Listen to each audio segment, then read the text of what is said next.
Assalamualaikum warahmatullahi wabarakatuh. Di sini kami dari kelompok 5 akan menjelaskan materi tentang seleksi. Sebelumnya, perkenalkan nama anggota kelompok kami. Yang pertama ada saya, Syabnur Nur Fitri, dan berikutnya ada teman-teman saya, yaitu Belinda Aura Yuna Ernanda, Melanie Vela Savana, dan Renan Amalia Putri. Yang pertama ada definisi seleksi. Seleksi adalah proses pemilihan dari sekelompok pelamar atau kandidat yang paling memenuhi kriteria untuk mengisi posisi tertentu dalam organisasi atau perusahaan. Proses ini dilakukan setelah rekrutmen dan bertujuan untuk menemukan individu yang paling sesuai dengan persyaratan pekerjaan yang tersedia. Yang kedua, ada tujuan seleksi. Tujuan seleksi dibagi menjadi 4, yaitu yang pertama ada menempatkan orang yang tepat di posisi yang tepat, atau biasa disebut right man in the right place. Dan yang kedua, ada meningkatkan produktivitas dan efisiensi kerja. Dan yang ketiga, ada mengurangi tingkat turnover karyawan. Dan yang keempat, memastikan kesesuaian nilai dan budaya organisasi. Yang ketiga, ada proses seleksi. Yang pertama, ada penerimaan lamaran. Yang kedua, ada seleksi administrasi. Yang ketiga, ada tes seleksi yang meliputi tes kemampuan umum, tes kepribadian, tes psikologi, dan tes teknis. Keempat, ada wawancara. Kelima, pemeriksaan referensi. Keenam, ada tes kesehatan. Dan yang terakhir, ada keputusan akhir dan penawaran kerja. Yang keempat, ada metode seleksi. Yang pertama, ada tes tertulis atau pengetahuan, logika, dan bahasa. Yang kedua, ada assessment center atau simulasi kerja, diskusi kelompok, dan presentasi. Yang ketiga, wawancara terstruktur atau berdasarkan kompetensi. Yang keempat, tes psikologi atau kecocokan karakter. Yang kelima, ada grafologi atau analisis tulis tangan. Dan yang terakhir, ada tes kesehatan atau untuk mengetahui kondisi fisik dan mental.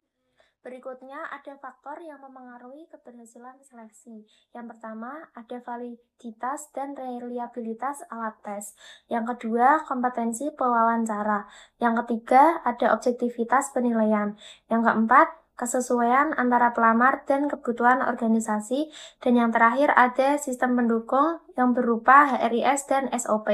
Berikutnya ada tantangan dalam seleksi. Yang pertama, banyaknya pelamar tidak sesuai dengan kualifikasi. Yang kedua, bias dalam proses seleksi yang berupa gender, usia, dan pendidikan. Yang ketiga, ada tekanan waktu untuk mengisi posisi. Yang keempat, kesesuaian budaya organisasi. Dan yang terakhir, ada adaptasi dengan teknologi digital seperti AI dan ATS. Selanjutnya, ada kriteria seleksi karyawan, yaitu yang pertama, ada pendidikan dan latar belakang. Yang kedua, ada pengalaman kerja. Yang ketiga, kemampuan teknis. Yang keempat, ada soft skill berupa komunikasi dan teamwork.